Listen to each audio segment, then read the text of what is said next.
It's the SmackDown after Mania. This show is in New Orleans, Louisiana for the 5th straight night. There is a WWE event in New Orleans. They've had the Hall of Fame Friday.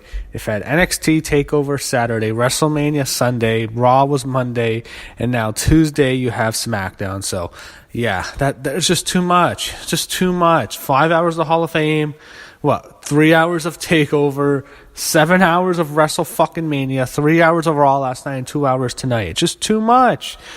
If you're going to New Orleans, you attend all of that. I know people go to other shows. I mean, there's the Ring of Honor show and stuff like that. And I know there's a whole bunch of, there's like virtually every single wrestling promotion does a whole bunch of events. There's something like an insane amount of events this weekend. But I really like my idea when I was talking about WrestleMania recap. If you're going to make WrestleMania, you want to get everybody on the card. Your roster is getting bigger and bigger. You're not going to fire people, so you have a lot of spots open. And you have 3 hours of TV on Monday and 2 hours on Tuesday. Make it 2 nights. It's incredible. They can figure it out. I mean, I think the same people would come 2 nights. You can have a lot of attractions on both nights. Have, the hardcore wrestling fans. You can have a whole bunch of matches for them on both nights. For the casual fan, more casual matches. You can do it. I think you could sell it out 2 nights in a row.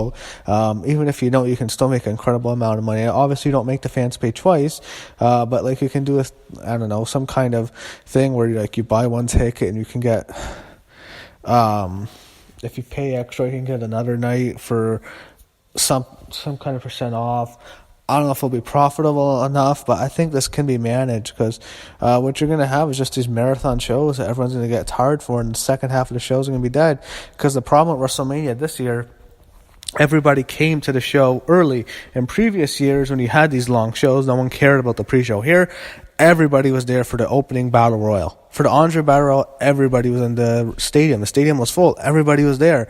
So everyone was hyped up for that. They were hyped. They watched the entire kickoff, the pre-show, for 2 hours. So they already had 2 hours of wrestling. And then they peaked in the first 2 hours of the show. And the last 3 hours of the show, they were completely drained and exhausted.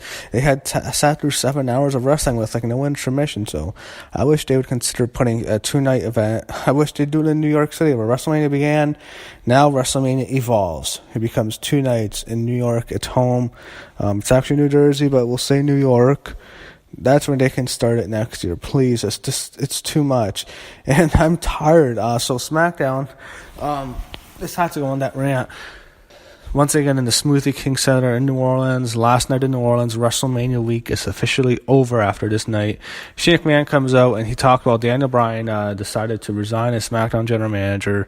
I thought this was it for Shane. I thought after he said when Sami Zayn and Kevin Owens beat the crap out of him that he was done, but I guess not. He's going to stay around for a bit. I wish he'd just go because I'm sick of Shane. He's not over anymore. I don't know why the fans still cheer for him. He came back 2 years ago, got a huge pop. It's over. It's peaked. And now he announces the new SmackDown general manager, and it's Paige. Okay. I have a lot to say. I don't like this idea. I thought when Paige retired, she'd be off TV, and I was thinking to myself, I thought she was hurting Absolution. I thought she was hurting Mandy Rose and Sonya Deville by being there. I thought she did nothing for them but drag people down. I don't think Paige is anything anymore. It's unfortunate she had to retire, but I don't want to see her in this position because she can barely talk. Looks like she's always drunk. Have you seen her preview for the movie she made that's about her that The Rock produced that has The Rock in it? My God, when she says, "This is my movie," she looks fucking drunk. She's gained a lot of weight, I'm sorry to say.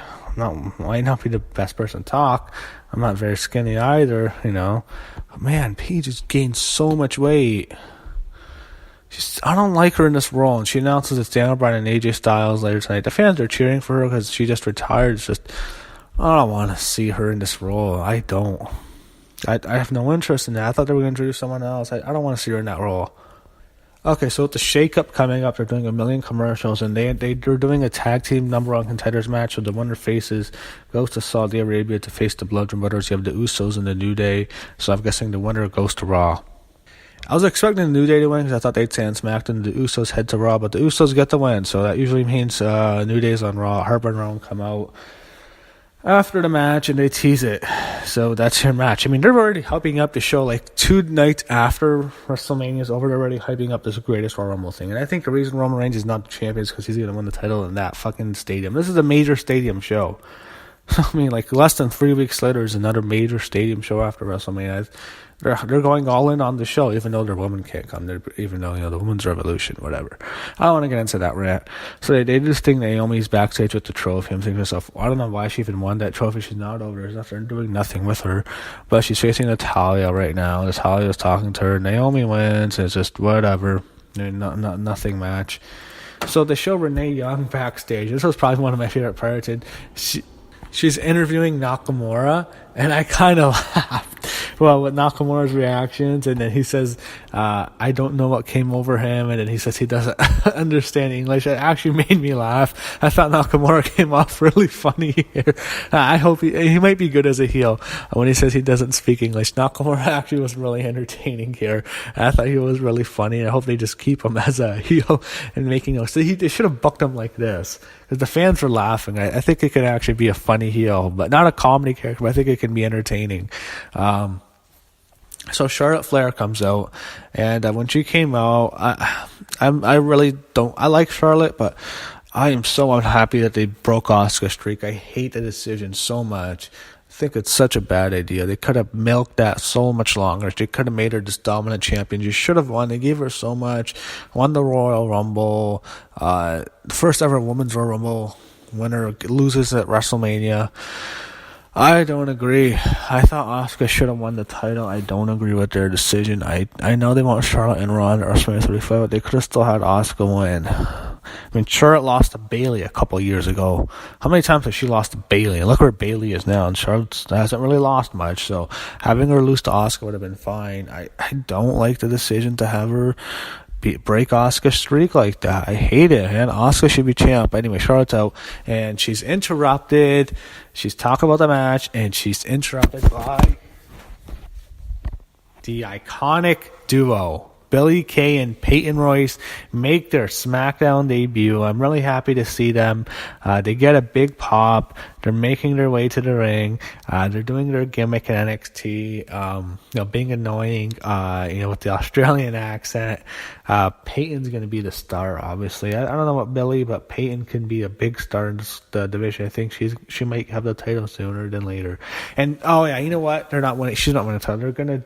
I think they're creating the women's tag team titles just for these two and let them keep it forever. Until they break up, they can keep it for a whole year. Maybe even a year and a half or 2 years. I don't care. They should be champs for a while because it's going to get them more over. I really like them a lot. And she talks about Billie and Peyton are going off after, they're mocking Charlotte for her match. And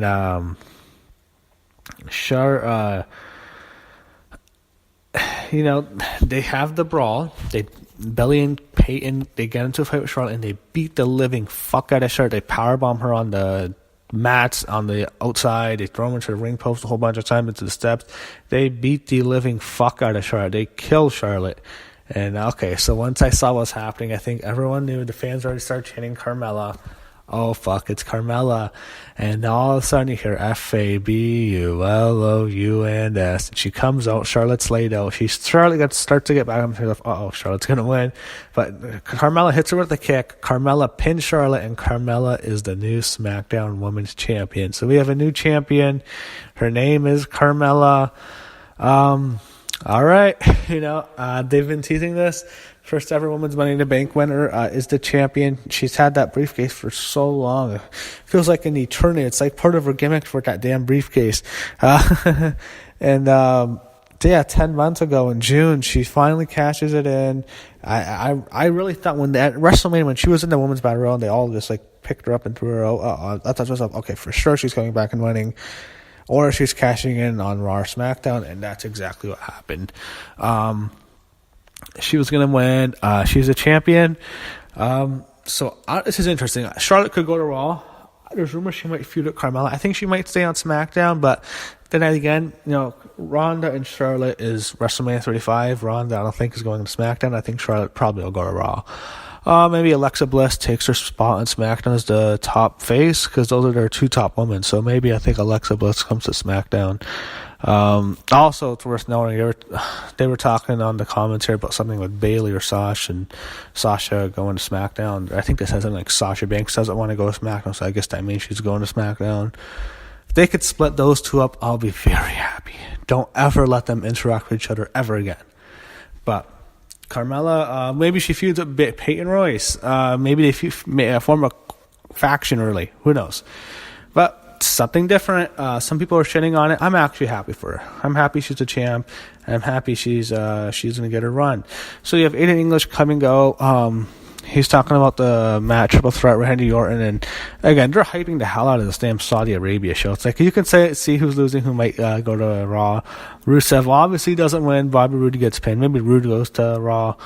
They're going to have Randy Orton and Jinder Mahal, and they have a stare down. No, not Randy Orton and Jinder Mahal. No. No,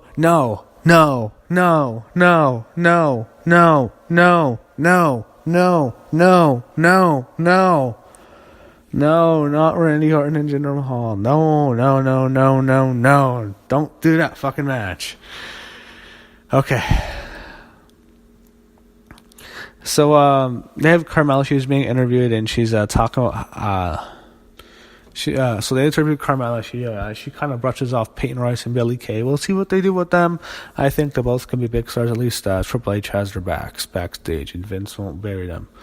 At least not yet. But I think Peyton Royce has a lot of potential. So AJ Styles is backstage with Renee Young, and he ignores Nakamura, and he's ready for the match with Daniel Bryan. So AJ Styles and Daniel Bryan, first match in WWE in 2018. We're seeing these two go at it. Obviously, I knew Nakamura was going to come out. They didn't go very long. They didn't need to. I didn't want it to go long. I didn't want him to have a great match. Why? It's SmackDown. Nakamura comes out. He gets some massive heat. They hated Nakamura for this. He ruined this match. He beats up AJ Styles, and he beats down Daniel Bryan. Hit Daniel Bryan to Kinshasa, so he lays them both out. He hits AJ Styles with another low blow, and Nakamura reigns supreme. So it looks like it's AJ Nakamura at maybe the Saudi Arabia show, maybe Backlash. We'll see one of those two. I really think Nakamura should have won the title as a face. I think they made a mistake.